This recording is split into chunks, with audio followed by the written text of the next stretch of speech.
So this week we were looking at chapter 10, batch processing. At the beginning of the chapter, they were kind of just giving us the overview. They were saying in the past, we've looked at kind of the typical relational setup. We've got requests, queries, responses, and results. And typically you think of these in terms of response time. So someone requests a bit of information, and then how long does it take for them to receive the information back that they wanted? But then in batch jobs, you have kind of a different metric. We don't really care about response time because we know it's going to take more than a user would typically wait for. It's not just milliseconds, it's much longer than that potentially. And so you typically measure it in terms of throughput. So like how much data can you actually chew through quickly? And then they categorized the different kinds of systems into three different buckets. So they had services, which is kind of what I was talking about before. You have your request and response, and then batch processing, which is what we'll be talking about the most of the time today. And then string processing, which is what we'll talk about in the next chapter. So they started us off with batch processing with Unix tools. So they basically said, they showed an example with parsing some logs. So we've got all of this output from some weblogs potentially, and we want to just grab the URLs out of those weblogs. And so they used various Unix commands, and then they said, okay, using this series of 7 different Unix commands, we can return the top 5 unique websites. So these are the most popular websites from your weblogs, basically. And they showed that you can do it with the chained Unix commands, or you can also do it with a custom program that you write yourself. So they showed an example in Ruby, and in that basic example, they basically just had a hash map that stores the new URLs and then has a counter that increments with them. So every time it encounters a new URL, it will add that to the hash map, and then it will increment its counter, and then it keeps that all in memory. And so one of the big distinctions they were making was eventually that Ruby program could run out of memory. It's not particularly likely, but if you have billions of URLs, for example, your program might create such a big hash map eventually that it just runs out. And so the Unix pipeline operates a little bit differently in that it's not just accumulating a whole bunch of stuff in memory. It's actually making use of the disk in certain aspects. So that was kind of the distinction they were making there. Then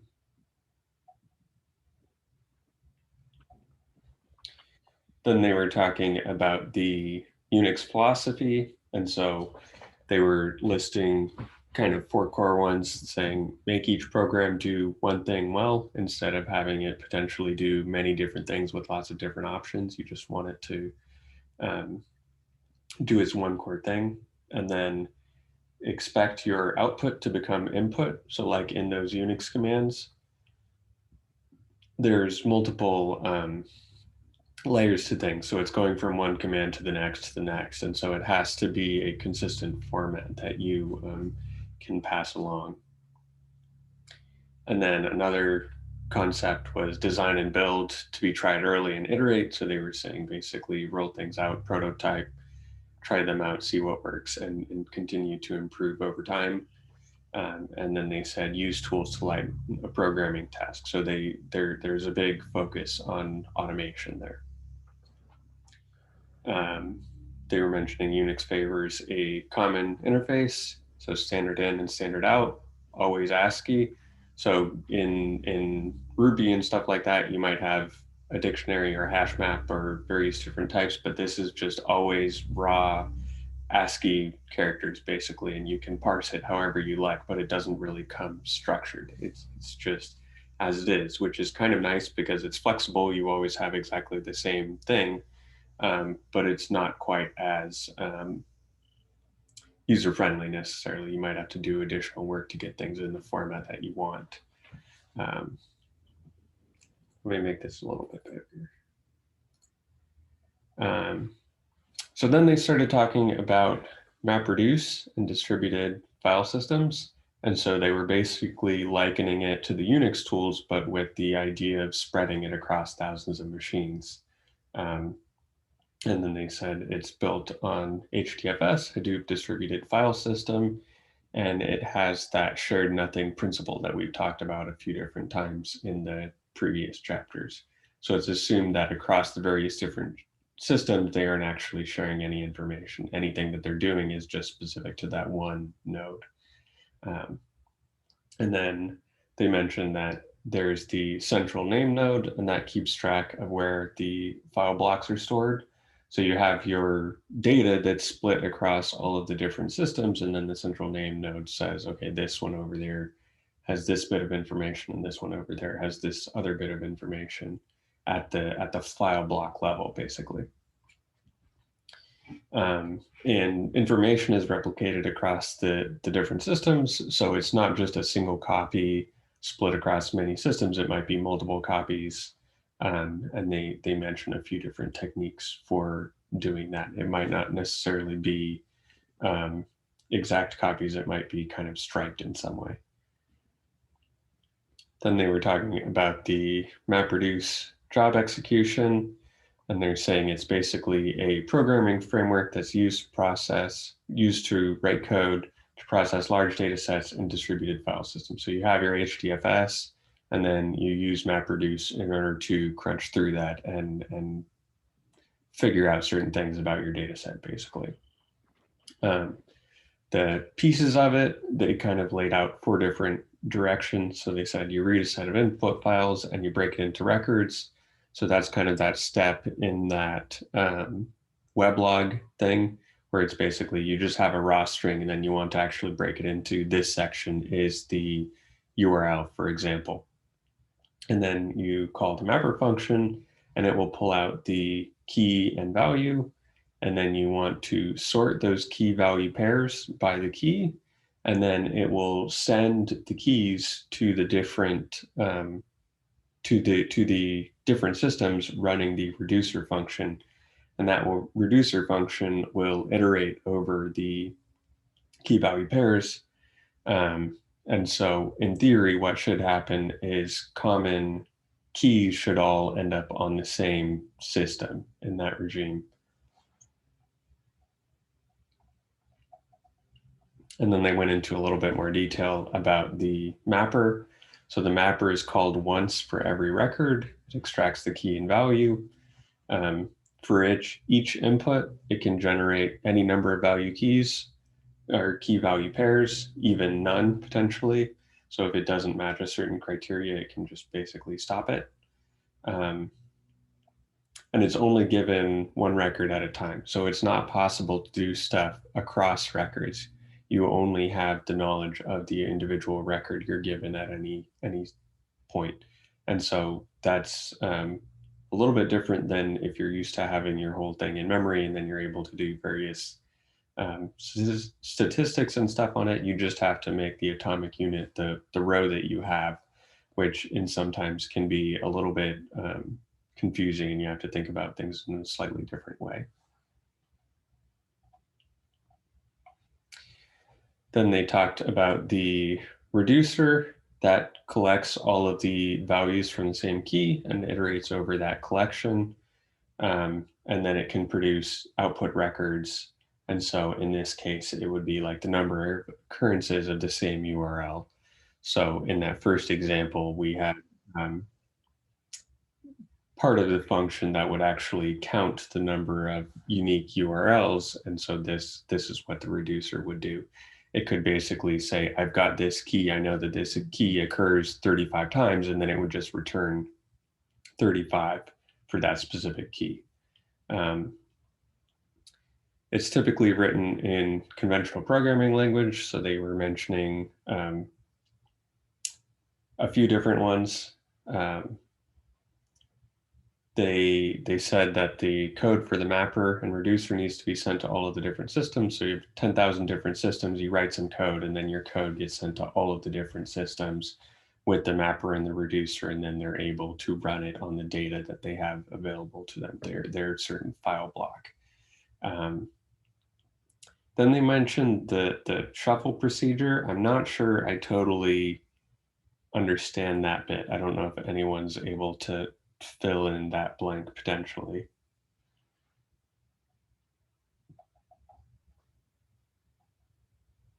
I can't remember. So, Winnie, have you talked about using, or was that Chris? Were you about to say something?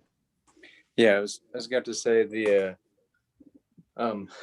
the problem that you end up with usual mappers is that you don't always end up with the data that you need to interact with in the same place. And so what will happen is you'll kind of look at some of it and shuffle it all together to try to figure out, is this the data that I need for these pieces? So trying to think of like a good example, like if you have a bunch of group by operations where you're like, oh, okay, show me all of the stuff that is sorted by country, or not sorted, but like aggregated by country. In a lot of, some of the cases that will just go through multiple mapper iterations and reducer iterations. But in other cases, it's like, well, for this to be optimal in this setup, I really need these countries lumped together on this place where I'm doing processing. So that's where a lot of the shuffling happens. Hmm. Do you know, in traditional MapReduce, is there sort of another way to move things around other than MapReduce? Like, are there jobs that just simply go straight to the file system and say, move these pieces around or something like that? In a traditional Hadoop architecture, you mean? Yeah. So the Hadoop that I use, the query would go hit that main head node, and then it would get parsed and broadcast out in a broadcast message to all the nodes that are within. I mean, in our cluster we had 1,024 nodes, and the broadcast was a broadcast message that went out to all 1,024 nodes. Basically, all the nodes received that query, evaluated that query, and either retrieve the data itself, and if it could, it would then package that data up and send it back up to the head node. But as you could tell, not every node may return a value. So at some timeout, the head node would say, okay, I got all the data. So if one of the data nodes would receive the request, it would start the query. If the query had a timeout attached to it of 1, 2, or 3 seconds, and if the query didn't find anything within that, it just quit. The process would just be thrown away. And then the data would come back, get sorted into its, and that was basically the shuffle process, and filtered again if there was additional data requirements, and then sorted in ranking, and then passed back to where the query source was. But as far as the replication is concerned, we replicated our data center in thirds. So we had 3 replicas across of everything that we crawled, because we were a search engine. Yeah, I guess the thing that I was wondering is, let's say you've got files and you've got, I'm just making something up, files that are, per server, per day, per business unit, right? So if it were just one thing, then you could easily just run a MapReduce job to, like, group it by date instead of grouping it by server or something like that. But when you have multiple keys and stuff, if you just, without having to do this heavy-handed MapReduce, if you just simply said, oh, like, all of server A is on this one node, all of server B is on this other node, but really what I want to do is I want to rearrange them so that all of Monday is on one node and all of Tuesday is on another node. Well, when you ingest data into a Hadoop, you don't care. You want because you're going to get better response spreading everything out. Okay, it really is. You get better performance if you take your data sets and make it spread out as wide as possible. So each node, when a query hits it, is querying less data, right? So if you put all of Monday's data then on one server, then the one server is only going to answer the query. But if you take that same data and spread it across 20 nodes, and it's a smaller amount of data on each node, you can query that data faster because you're doing it in parallel. Does that make sense? Yeah, I Right. guess maybe I'm getting a I'd little put bit the- ahead because it's good for the MapReduce until you hit the first join you have to do. Yes, that it is true. And there is, I mean, you got the other one you got to remember, and for those of you who've never used it before, MapReduce is great for metadata. It's great for the internet because that's what it was really designed to do, is parse web pages. But the ranking and everything else is by keyword that's found in the documents that you're ranking. So if you've got images, then you can't rank an image. You can only rank the metadata that's attached to the image. So Hadoop using graphic images doesn't work very well, but it works great on the metadata. So if you could store the images separately, but extract the metadata and put that in a MapReduce, then you can take advantage of it. So the data structure and the data type matters. And I would say along those lines, your query matters too. So Yeah. to your example, Ted, where you're like, oh, let's put all of Monday on this server and all of Tuesday on this server, versus let's put all of server A on this server and server B on the server. If you're looking at just data by the day, that falls into this pattern where you are getting a hotspot in one server. But if you're saying, show me all of the data for last year, aggregated by day or something, then that pattern might match for what you're talking about. So there is a lot of times where it's like, you'll do some raw loading of your data in, and there are times when you're like, no, we're going to be hitting this data over and over again, asking different queries that are all of a similar format. So we need to repartition it in this way to get it redistributed in a way that's efficient for these queries. So sometimes you'll get duplicate data because you're like, well, here I need to look at it by server, and here I need to look at it by day. And it really doesn't make sense to try to do a server day combo. You're just breaking it out, in those different patterns. So there's a lot of work in ETL that is trying to follow that pattern, and it really just comes down to how fast do you need an answer, how often are you doing the query, does it make sense to repartition, or all these things come into play. Thanks, Chris. Yeah, and I think that if there's a short answer to it, what I was looking for is that repartitioning. You wouldn't necessarily use MapReduce for it. You would use an ETL tool or something else. I mean, right. To that point, you can use Hadoop to repartition, right? Because in a lot of ways, if you're repartitioning, okay, maybe you're doing let me load everything from this server and distribute it out. Well, if it's already on that server, you're already stuck, right? In other ways, it's like, oh, let me take this huge thing that's spread across all these servers and let me spread it in a different way because I need a different aggregate. We're still gaining all of that power of the distributed computing without necessarily having to unload all your data to a secondary store or to reload it from your original store in a different manner. So again, it's kind of situational. People like different tools, and some will just do it in the same situation. Cool, thanks. Yeah, I think one of the example I can think of using repartitioning is when you loaded several days of data and then you group by dates, but then like after you group by days, you do some aggregates. Some days have more data, some days have less data, and then you need to do another aggregate on top of these things. Then you might want to repartition those things during your the second part of the job, and such that it speeds up the computation. Otherwise, you might have one executor stuck in a large amount of data while the other ones finish pretty quickly. Yeah. Thanks, Winnie.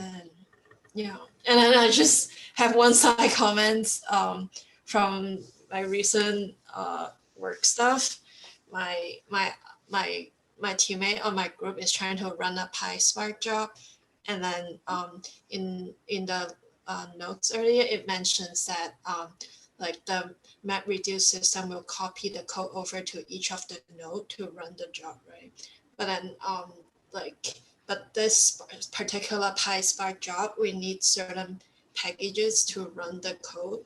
But then like on the main node, you can pass the environment in, but then like on the other nodes, they don't have the Python environment to run these packages. So the code couldn't run when we were trying to process a PySpark job. So that's one of the painful thing when you don't when you think about how to set up your system to run these jobs. Yeah.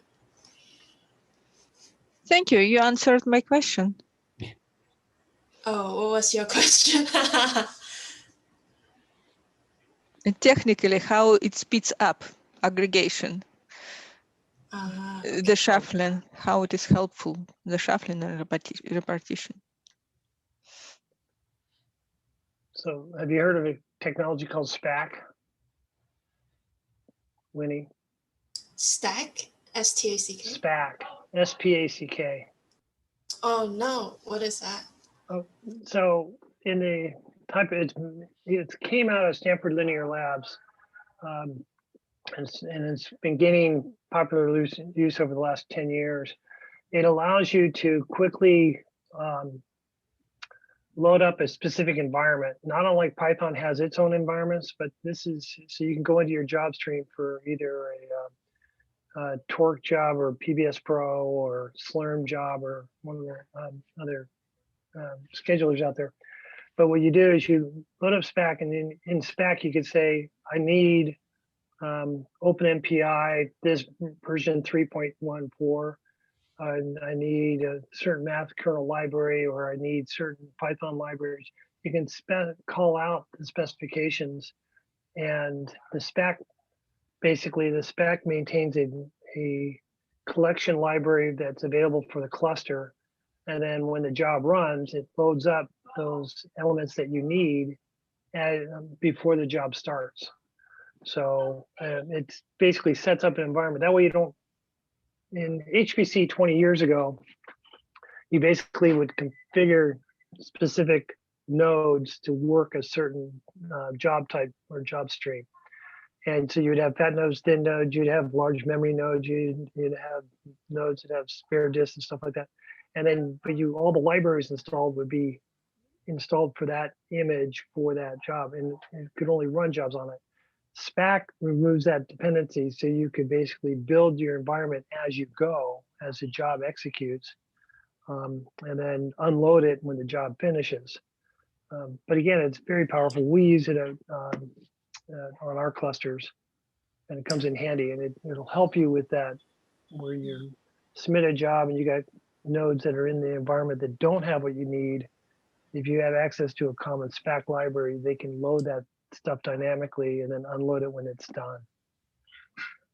So does it assume that I have the permission to install things on the cluster on like? Well, this goes from if you're a systems administrator and managing the HPC space versus the consumers, the scientists who are working in the space. Like in my roles, I've been the sysadmin for a lot of these environments. So normally the sysadmin would set up its SPAC, set up the library so you can load the libraries as needed and call it, and then you turn it over to the consumer base, the scientist base, and say, look, if you need OpenMPI, these are the versions that you can choose from. If you need a math kernel library from Intel, if you need some other other installable libraries or whatever the libraries you were, and you would install that into a common node. And then each compute node is thinned out to be just a compute node, so it could be available to anybody. And then as the job streams run, they'll go up and load up the resources they need and access to the libraries. And SPAC will fix the pathing and fix the LD library calls so everything is properly available.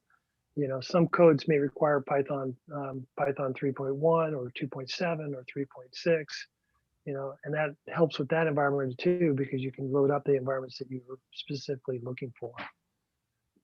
Again, it's SPAC and it's available out of Stanford Limited Library. And if your environment doesn't have it available, then I would basically hit your sysadmin team and say, hey, get it for me. I don't know how many meetings would to do so it, if I but may, it looks pretty powerful though. Yeah. So Thanks. if I may, Winnie, I don't think this is going to solve your problem if you're specifically running on Spark, because in the Spark environment, what's happening is ultimately all the executors are running in the JVM on the nodes, and the penalty you're paying is that PySpark turns all the APIs under the hood into Java code. When you want to use a Python library, it then has to load Python, spin it up, load your packages, and execute the Python code like as a function call. And then it has to basically serialize it and return it to the JVM. So you pay this huge performance penalty for using it. It's not that you can't do it. It's just this massive performance penalty so that pretty much nobody wants to do it. So if your library were written in Java, you would have none of these issues because you would just be able to bring it right into the JVM where the executors are already running.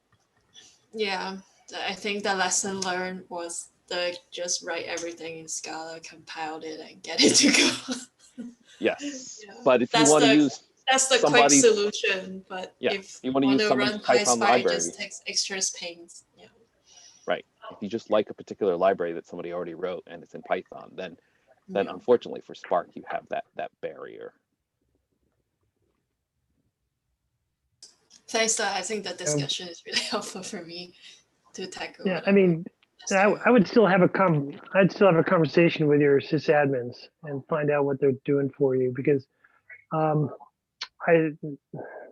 with the company I'm currently consulting with that's in Japan, we have 4 different customers using our clusters there. And when you look at the workloads, one is in manufacturing who's doing a lot of fluid dynamics and other engineering works.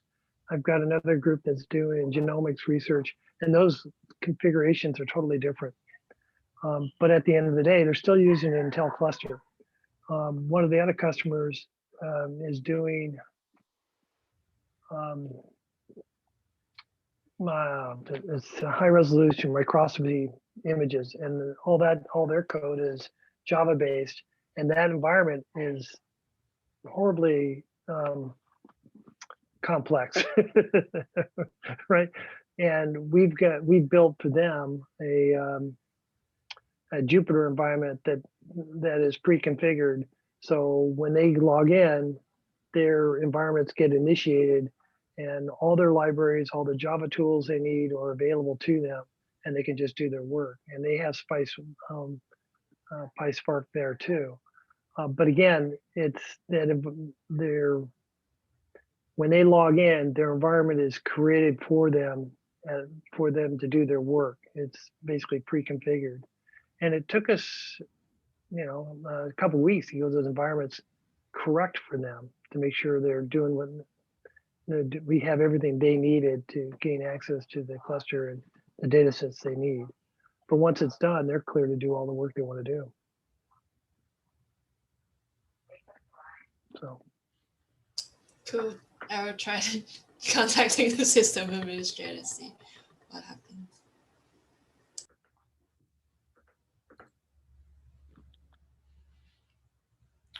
Well, thanks for the discussion. That's definitely valuable. Lots of new information. So going back to the book, they started talking about joins a little bit. So you have a record of information and you want to associate it with some other record. In a relational database, you typically have your foreign key, and then you can just do a join off of that. And so in a relational database, you might use an index, but In MapReduce, you're always forced to do a full table scan, which is a lot more expensive. And so they were saying that it only really makes sense to do the MapReduce job when you're actually doing it across many users. If you're doing it across the whole distributed file system, it doesn't really make sense if you're just looking for a single user. That use case doesn't make quite as much sense because you're doing such a expensive task because you're forced to do the full table scan. And so they laid out this example saying, what happens if we want to associate some user activity with some user ID? And so they laid out one scenario saying, what happens if we try to take this user ID info and then look up the activity throughout the process. So say I have this user ID, I go to the database, I say, find me the user activity for this ID. And that can end up just being exceptionally slow because you're making a request for every single ID from the database. And it's just a lot of back and forth between the network and the amount of requests and everything like that. And so they're saying that you have to promote as much locality as possible. You want the most things on the same nodes as you can. And so what they were saying is it's better to basically put a backup of the database inside of your file system and then to just query through that. I'm not exactly sure how that would work in practice because I haven't messed enough with HDFS and MapReduce, but that's their recommendation there. Then they were talking about sort merge joins. And so the way the things are sorted, it can make it so the reducer always sees records for the user DB that's followed by the activity events in time order. And so they're calling that a secondary sort. So basically the first one it would see would be potentially the date of birth. And then after that, it could be all of the different activities. So it could be, here's their date of birth, here's where they visited this URL and that URL, and then it can basically store the first bit of information and then take the difference between all of the later bits of information. So the reducer actually does have some tiny bit of state there, just the one bit of information that it's caching. Whereas the mapper is always just purely looking at a single row at a time. And then they talked about the group by operation. And so they're saying that the simplest way to do that is to have the mapper just emit the key value pairs with the groups that you want to be the keys, basically. And then they talked about handling skew. And so this is something we're kind of talking about. If you have your data not evenly distributed, if one ID in particular has millions of examples or something like that, then one machine that is doing the reduce job might do a massive amount of work in comparison to another one that's hardly doing any work. And because of the way MapReduce is structured, you need the entire job to be finished before you can actually get any useful output and continue on to new jobs.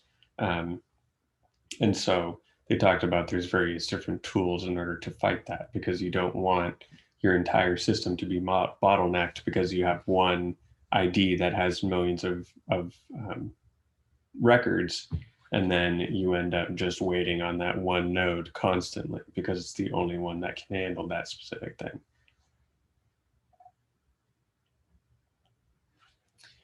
Then they talked about the map side joins, and they said if you can make assumptions about your input data, it can make the joins faster.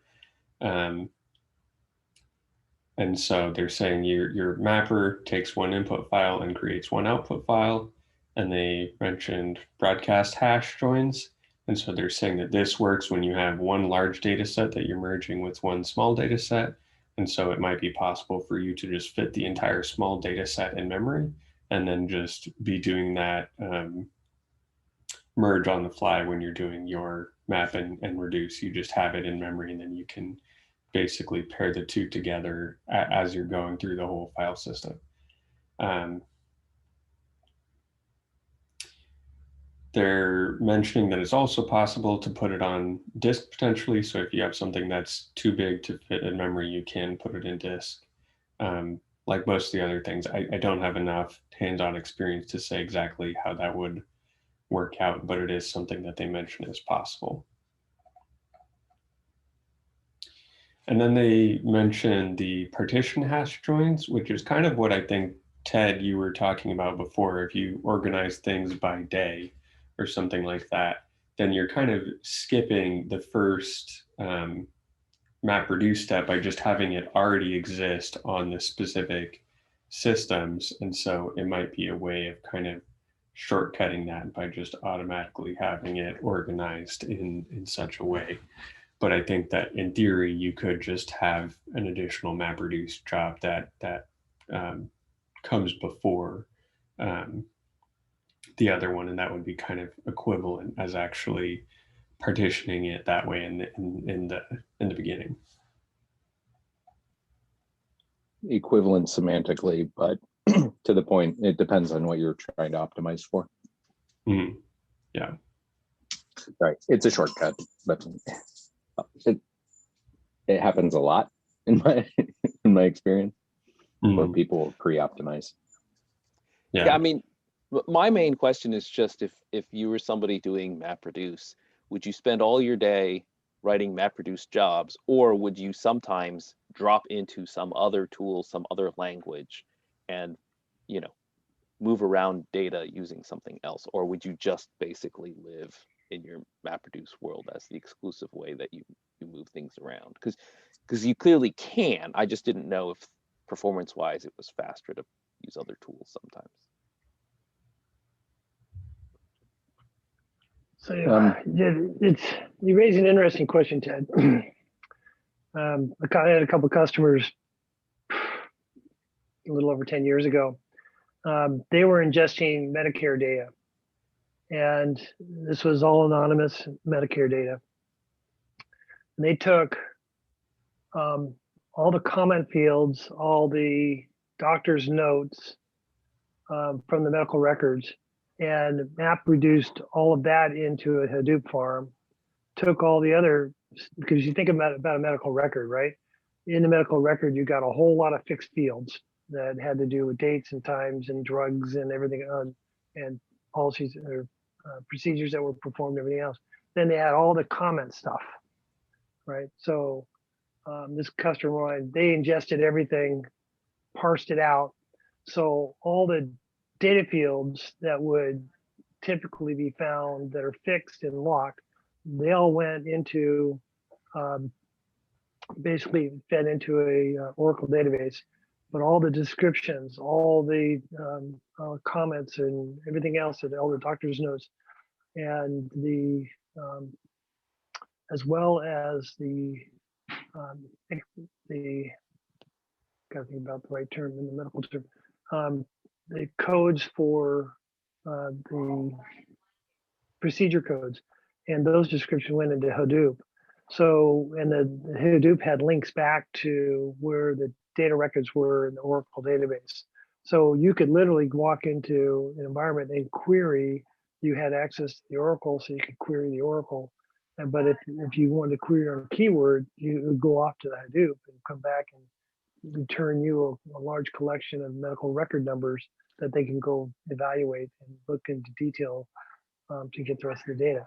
So at the end of the day, you're still parsing that up front as to where the most value would be returned from. And that's what they were doing because they were looking for Medicare fraud. So just very interesting use case. I was going to say that the majority of engineers that we have who are working in any of the MapReduce data lake partition space are going to use the same tool. So for our case, it's a lot of Spark and PySpark stuff.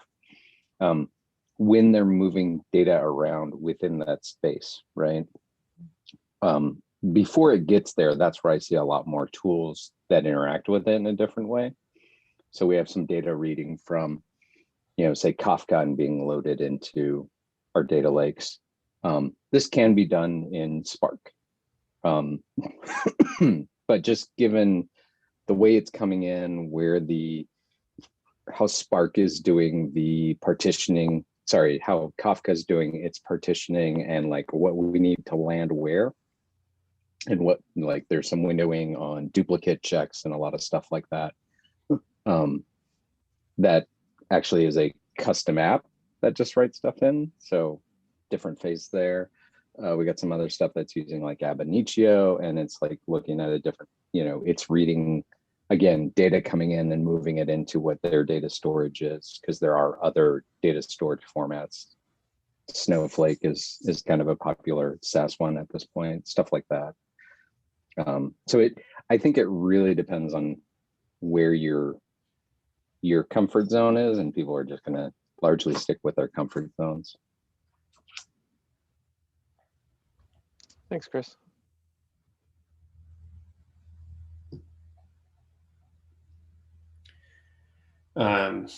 So after that, they were talking about the output of the batch workflow. So we've kind of talked about what you do, but they haven't talked about necessarily why you would want to do things like this. And so they started saying that it's somewhere in between transaction processing and analytics. It's not really either of those things, but it's closer to analytics.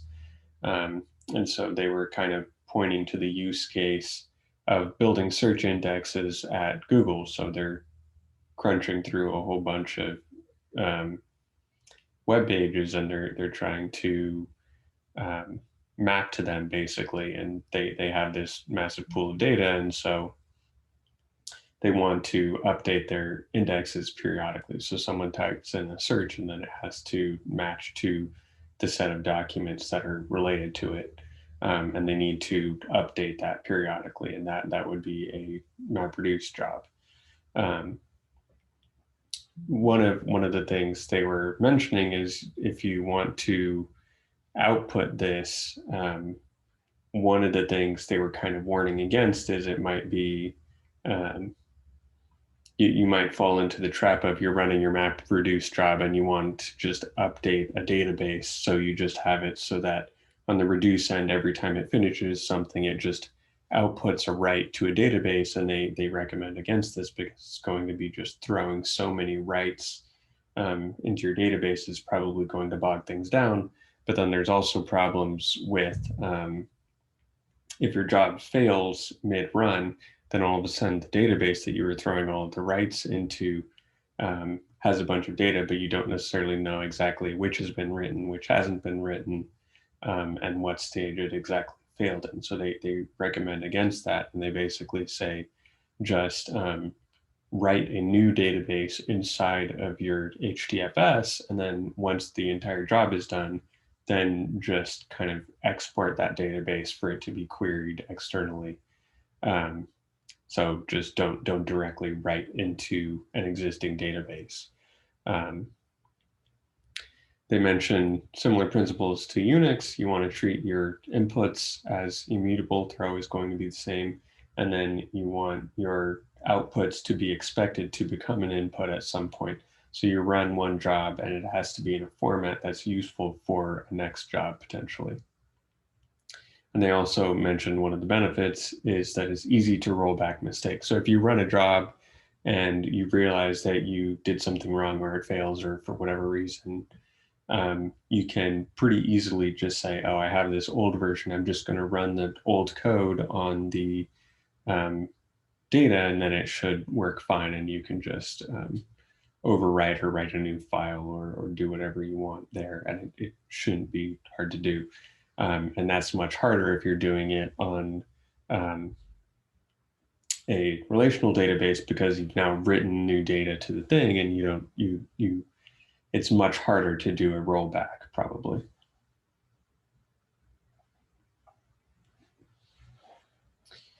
Then they're comparing Hadoop to distributed databases, and so they're saying that it's more like a on-read schema. So something we've talked about in the past is you're kind of just dumping the data in there, and then when you're actually pulling it out is when you apply this schema and you say, okay, this is this field and this is that other field. And it's pretty useful because the data is just in the raw format. They mentioned the sushi principle. You just put it in there, and then whatever you want, you can make using that. And so it gives good flexibility if multiple different teams are looking at it. Then you just have the raw data, and then the formatting is actually happening on the way out rather than on the way in. And I thought it was kind of interesting. They were saying that the fault tolerance that's built in here isn't necessarily because the machines were unreliable, but because at Google, they would lose priority to other higher priority tasks. And so they would just basically kill certain systems that were in the Hadoop cluster, and just basically say the systems are going offline because they lost priority, not because they crashed or a hard drive failed or anything like that. Then next section, going beyond MapReduce. And so they were saying it's pretty difficult to write these jobs. It's definitely possible, but people have started making additional tools on top of that. So Pig, Hive, and Crunch, and Cascading are the ones that they listed off. And I've heard these mentioned. I've never actually used them, but I know that it kind of abstracts some things away so that you don't have to get as much in the weeds. Then they talked about the materialization of intermediate steps. So they were pointing back to the original Unix example. You have that 7 series of commands, and they're all piped into each other, and then you get the one output. And they were saying basically MapReduce has this disadvantage where one job has to complete before the next one is started. And so that can potentially slow things down. It can make certain operations redundant. And so there are various different tools they pointed out that can try to resolve that in various different ways. So they listed off Spark and Tez and Flink. And so one of the downsides they mention is that without materialization, so some of those tools try to skip various pieces of that, you might lose a little bit of fault tolerance. So if you're not writing all of the intermediate states, and then something fails, then you might have to go back and actually do all of the steps again, rather than just being able to start from the last job that was completed. But they pointed out that materialization might not always be strictly necessary. There's pros and cons there.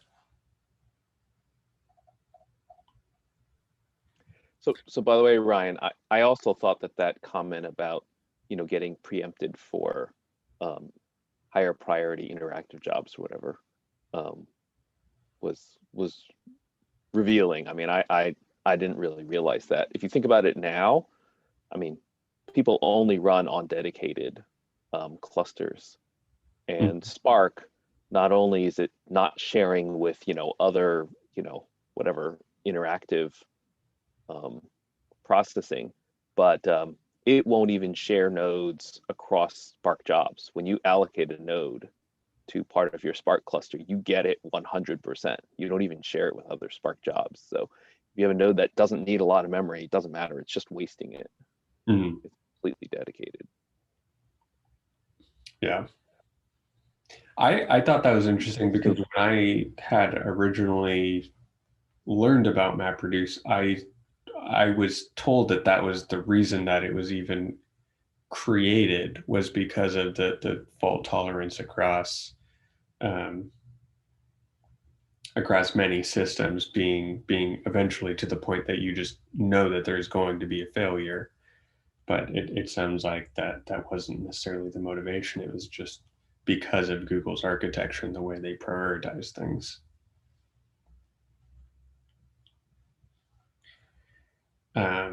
So moving on to the graphs and iterative processing section.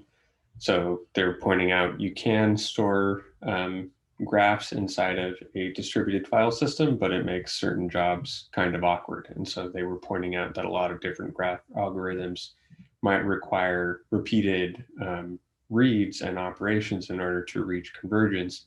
And so they were saying, well, one way you can solve this is you can basically just write a MapReduce job that is one step in that process, and then just have some sort of supervisor say, okay, keep redoing this same job until you reach some certain convergence condition. But in the setup where they have to do the full table scan, that might be inefficient because certain edges of the graph might have already converged and others might not have. So doing the full entire read might just be inefficient. And so they pointed out various different tools. I wasn't sure if this is pronounced Pregel, Pregel, something like that. But they pointed out a few different tools that were meant to try to reduce that in various different ways and prevent the redundancy and repeated operations.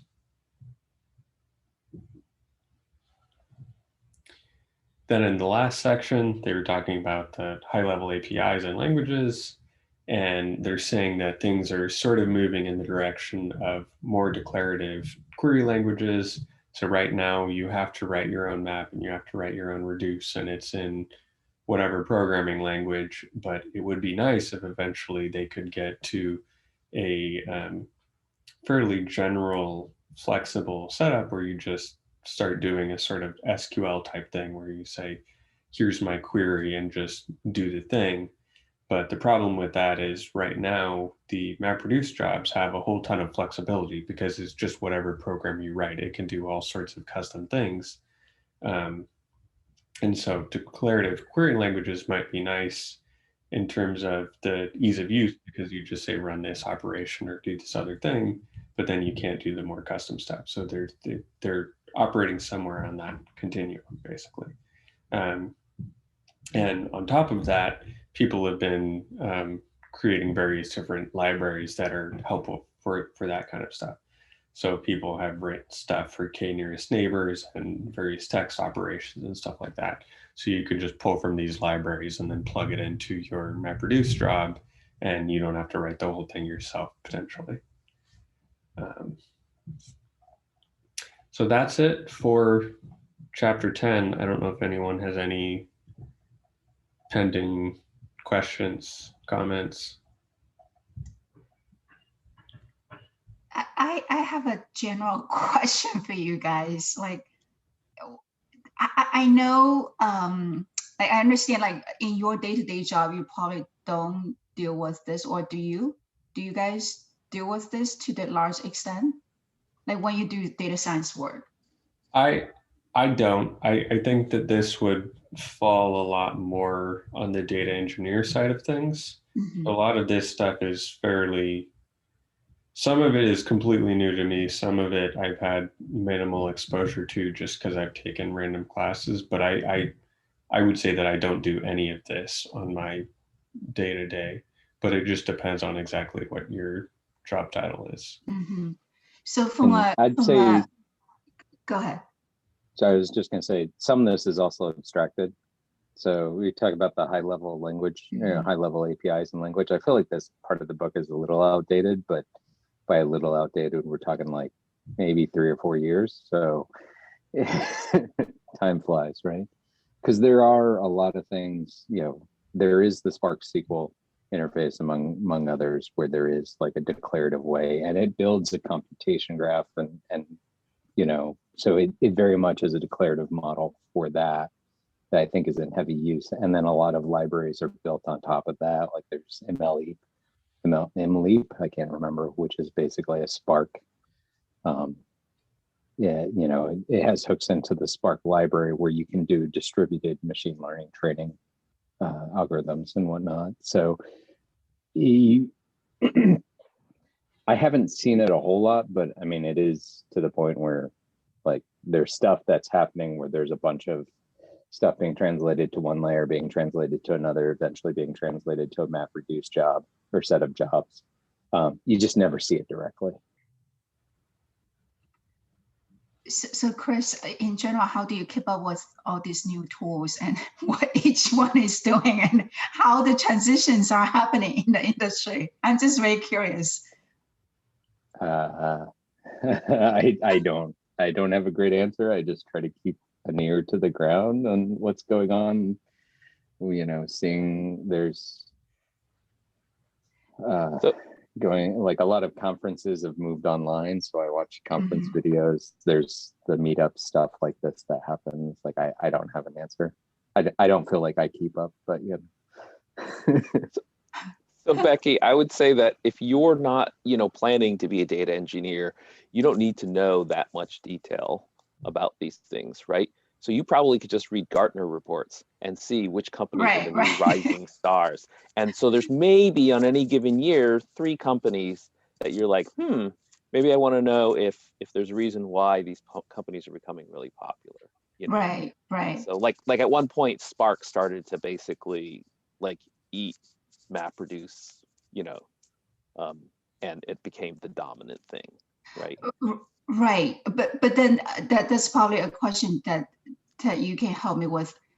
Even though I don't, I mean, it's not my job at all to delve into this, but it is always a question like what kind of systems that we have as a company and how, whether or not you need to make a decision to say, okay, spend the money to upgrade or change to a different system. So I imagine that you probably are also facing some of these decisions. So how would you approach it? Like, yeah, like Hadoop and MapReduce, I've heard my team talking about it like 10 or 15 years ago, right? And then less so in other companies these days. So, yeah. Well, sorry, go ahead, Ted. You first. Okay. I was just gonna say, like, a lot of these things, again, like we talk about MapReduce here. MapReduce is a technique more so than a particular software or technology. It's implemented in a wide variety of things. So if you hear people talking about MapReduce, they're kind of maybe using it in little m, little r kind of definition, where it's just like a general statement of the technique. Versus like something, a little more specific implementation wise, like Hadoop and whatnot. So from the standpoint of like, it's really about figuring out what level people are operating at and what tools are enabling that. So we're looking at a bunch of stuff about like, what would be a better operating environment for people to be on, like some of the AWS stuff or some of the SaaS stuff and whatnot. And it's really just like, hey, you take your data scientists, your data engineers, they interface with one level of the environment, and you get opinions from them as to is it good, bad, or other. And then you take, if there's anyone who's going to be managing it as a platform kind of level, your traditional operational items, and say, okay, how hard is this to run? And then you do a comparison based on their results, what they say about each of those levels, what the benefits are at the feature level, how much of a cost it is, and then compare that to whatever existing systems you have when you can do those bake-offs. Gotcha. Yeah, so what I was going to say is at the higher level, for me, for example, big data was a really big buzzword, and it's come down a lot in terms of people don't talk about big data nearly as much anymore. That's my experience. So I may be a little bit biased because I don't work in e-commerce, I don't work in social media, but so for me, 99% of what my company does, if we do an analysis daily, that's like good enough, and we are not delivering analyses in real time. So if you're, Wayfair and you have a recommendation engine, somebody types couch, you need to feed that back in, sub-second response times. So there's a whole set of problems that those kinds of companies are trying to solve. You know, for my company, it's kind of like, yeah, I think we probably want some kind of tool to help manage our Right, data, have a more friendly data warehouse, easier to maintain, less engineers, you know, hours moving data in and out. So like I talked to my boss, like maybe we should look at Snowflake or something like that. But other than that, the good news is that machines are fast and cloud stuff just kind of works without you having to know how it works, and the disks are distributed and redundant and they're fast. And so like, Mhm. you know, I don't know what your company does, but if you don't have users, you know, thousands, millions of users that are like in real time, they need to see something where they type something and they get something back instantly. You don't necessarily need a lot of fancy tools. Right. And I keep coming into that that kind of a situation where I still find it very hard for me to, I don't know why, articulate what exactly what my company does. And but I don't know if you guys have also run into more of the situation where you have to connect different types of data, right? So like Ted, you're yeah, I think that your primary area is the medical data or your industry data. But then we have a situation where we actually need to connect like consumers, yeah, e-commerce data, their digital collection data, their survey data, and then their geolocation data. So do you guys ever feel or ever have a situation where that kind of thing also influencing really the kind of the performance and how you think about your data structure or your kind of data systems and all of that? Or is it more a matter of volume and speed that's required?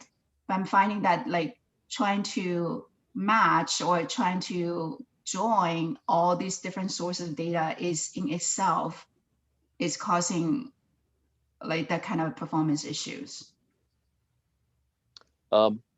So I'll give you a quick answer and then we can see what other people say. So for us, the data that we're using today, all of it is in-house. So whether we generated it or we bought it, it's all sitting somewhere on a disk. We don't have to go and call some API to get like the consumer data on person 1, 2, 3, 4, 5, right? It's all just sitting there in a pile. So even though like I have databases with, I don't know, you know, 1 trillion medical claims, I don't actually consider that big these days. So yeah, we always complain certain things take hours, even sometimes more than a day to run, and other things user will want some report and it takes 10 minutes to run. So people complain about that, but like fundamentally, it's not really, in my world, a real deal breaker in terms of technologies. I don't know what other people experience.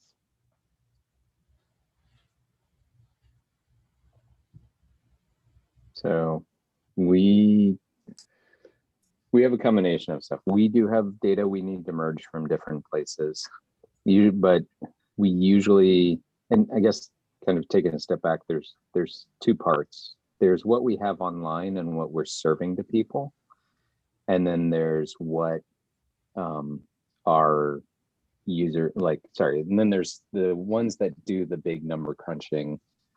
I keep calling it data analysis, but you know, that's where our machine, and that's where our learning models are and everything. So lump all of that together, and that's what that is. And these are 2 very different parts of the house, from the standpoint of what technologies are in use and then what expectations are. So like we'll have training jobs that run, you know, once a day, and they run for 6 hours, and they update, you know, 100 million records and then push that out to our online services. And so they're like, hey, now we need to do different recommendations. Okay, well, we'll check those million updates. And, you know, when somebody comes in, it does a lookup then versus, you know, having to push all that at the same time. So there's 2 different sides to the house and 2 different technology bases.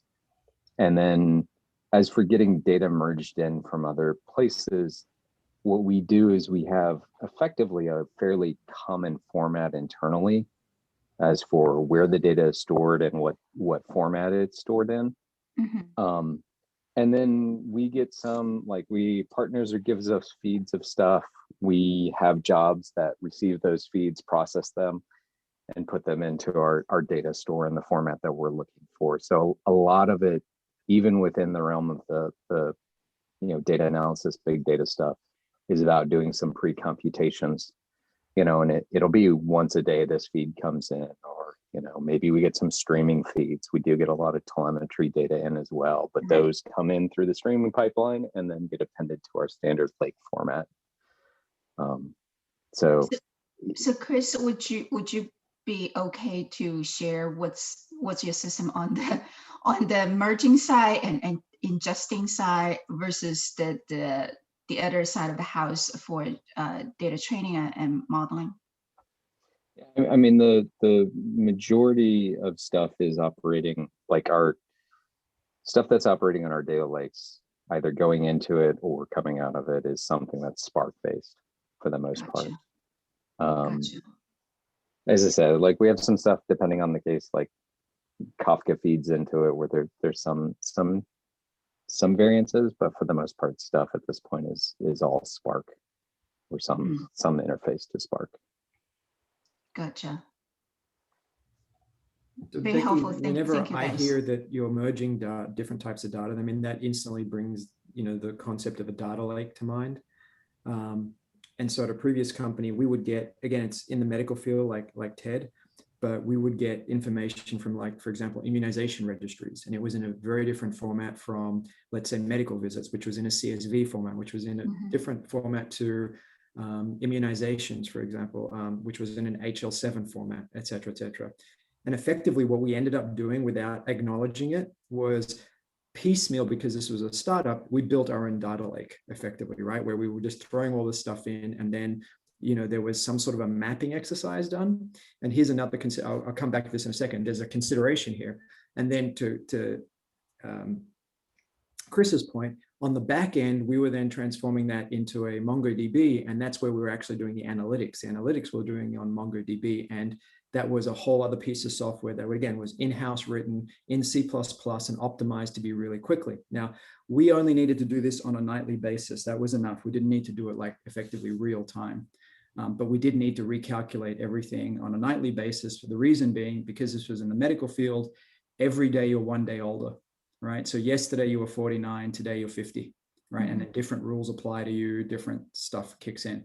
And so we had to recalculate everybody overnight. And we did discuss, being able to do it in a more smart way, where if you didn't cross over thresholds, we wouldn't necessarily recalculate you, but we never got to that point, sort of thing. So one of the things that I would advise is if you know that you need a data lake, get a data lake, right? Don't build one piecemeal haphazardly. And then the other thing that I've seen that might be interesting for you as well is I had attended some guy who was, he was basically their VP of IT for an online bookstore, and I forget what the name of it is. And they had an application out the front that did all of the ingesting for them, basically. I think it was Fivetran, if I remember correctly. And its big thing was it just had a bunch of connectors, and it could pretty much connect to everything, right? And then suck it into your data lake for you. And then from there, they could do their own transformations, et cetera, et cetera. Now, here's an interesting consideration. I don't think this is something that you need to think about, but we needed to think about it.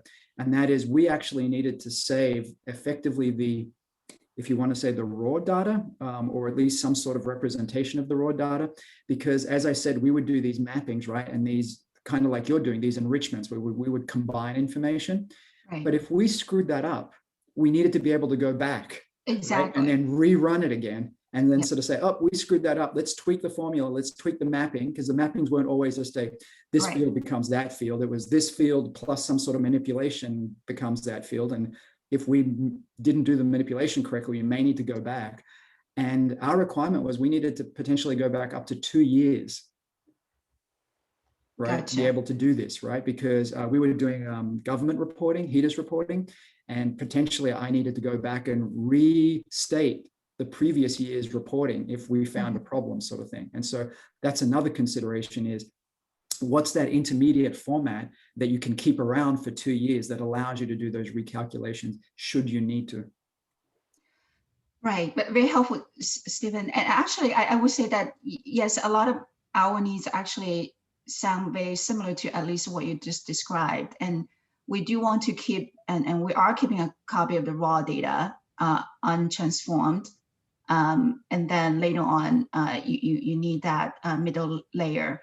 Right now, I think everything we do is AWS. So essentially, it's the S3 based data lake that we're trying to build. We're not there yet. We're still trying to get our raw data sources in order and trying to determine. It's just very elementary at this point. But overall, that's the direction. Yeah. Well, and one thing that I have taken away from this book, speaking of that, is if I had to go back and do it again, I have become a really big fan of the Parquet format.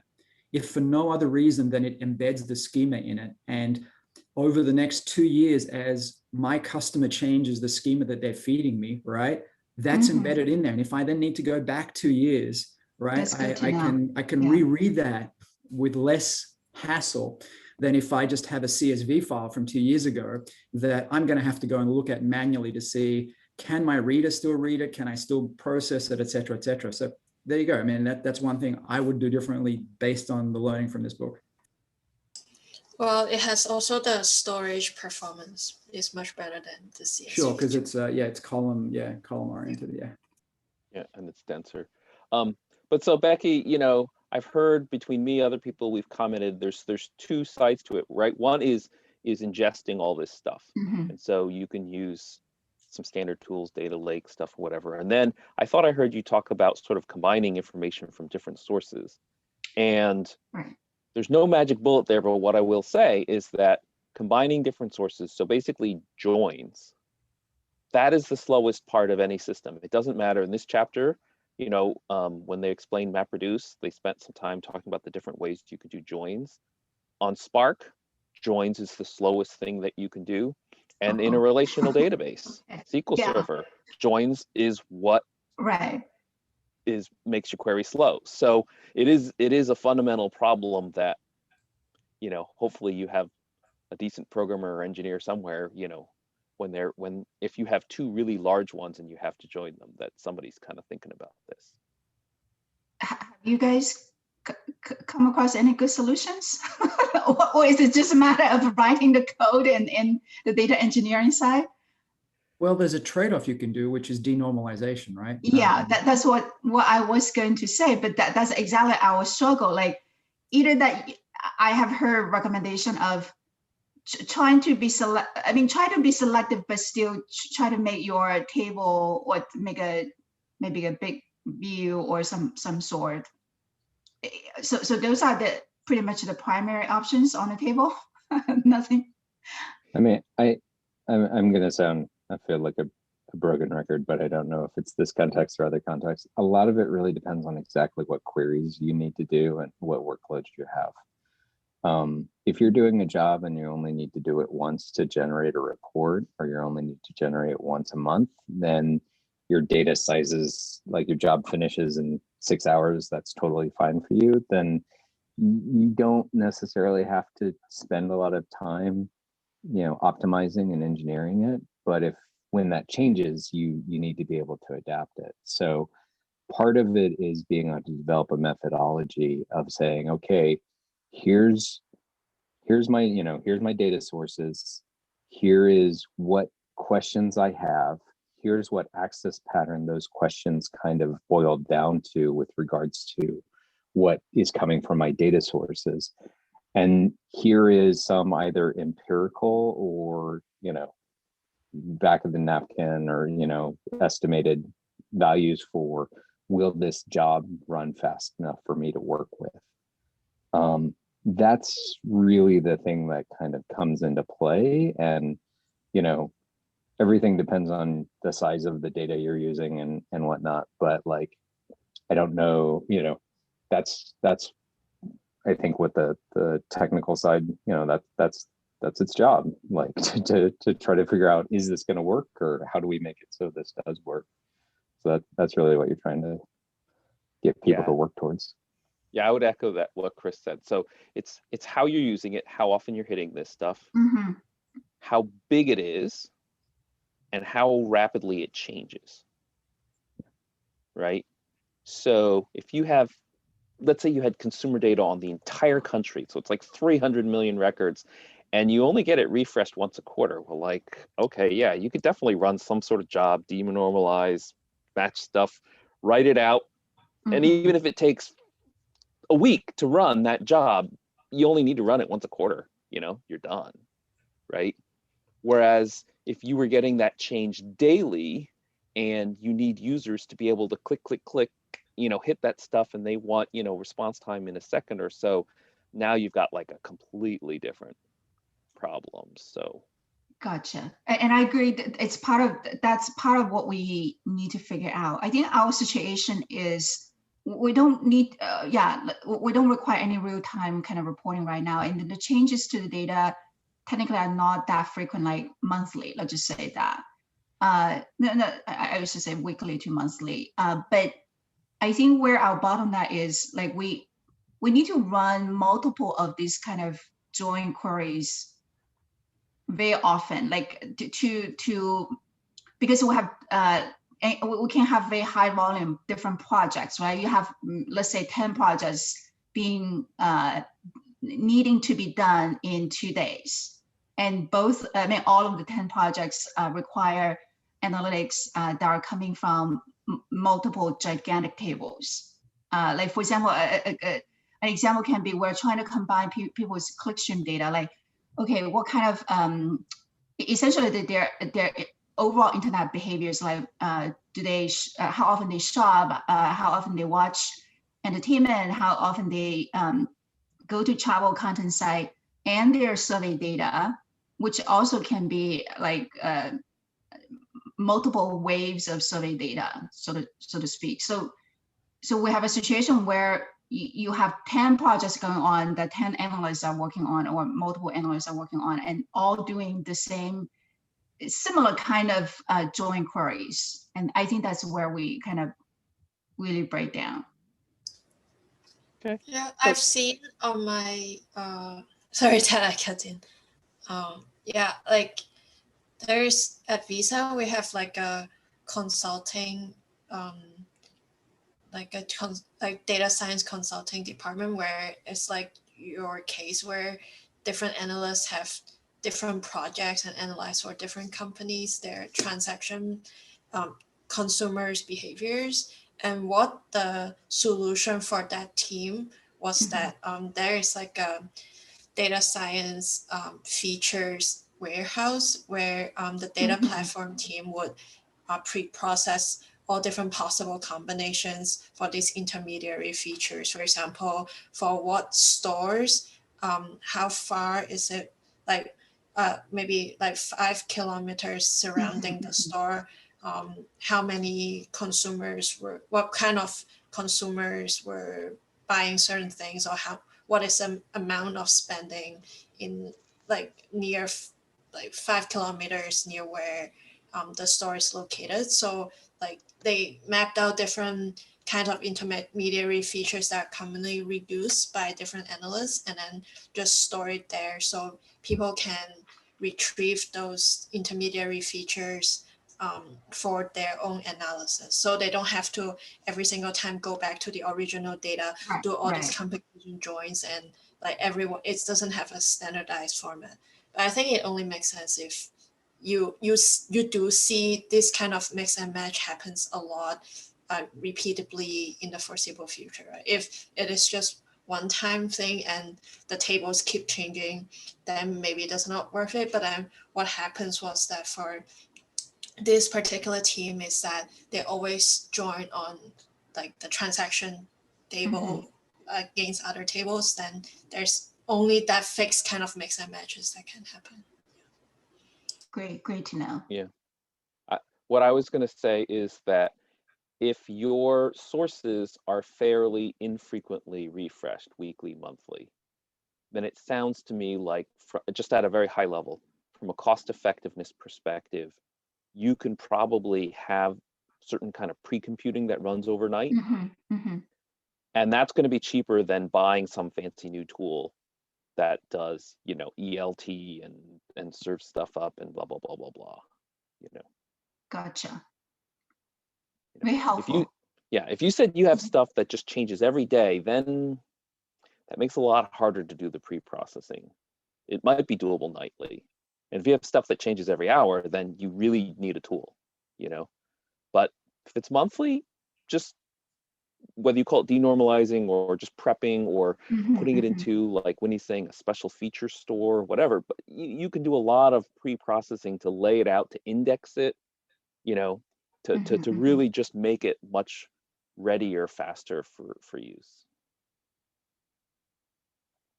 And that just costs you a few bucks for disk space. It doesn't really cost you, you know, big dollars.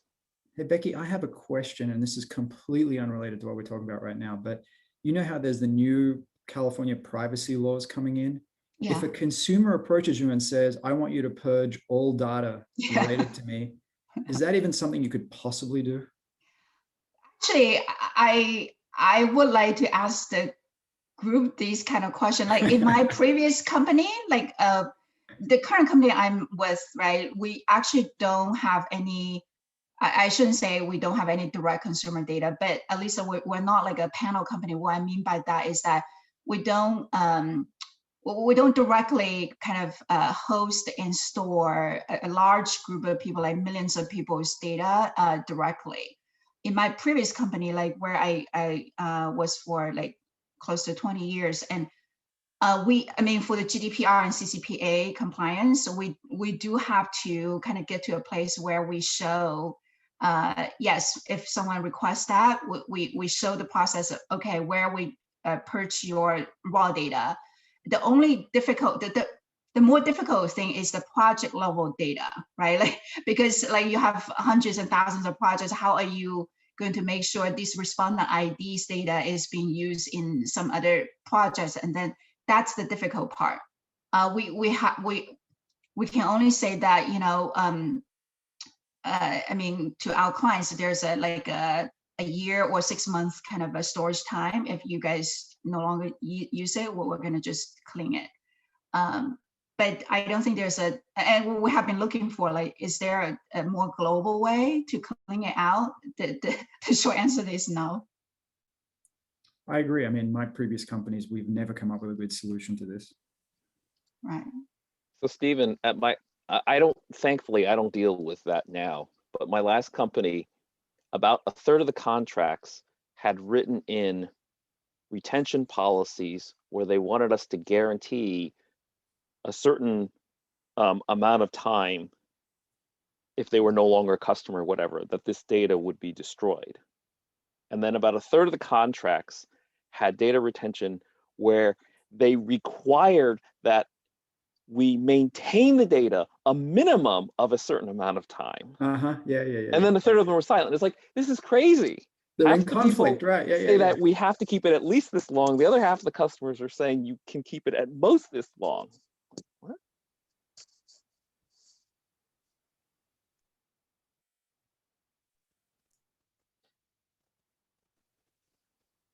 Okay, so just doing a quick time check here. Did so if we try to wind things down, did any other people have some final questions or discussion they wanted to have?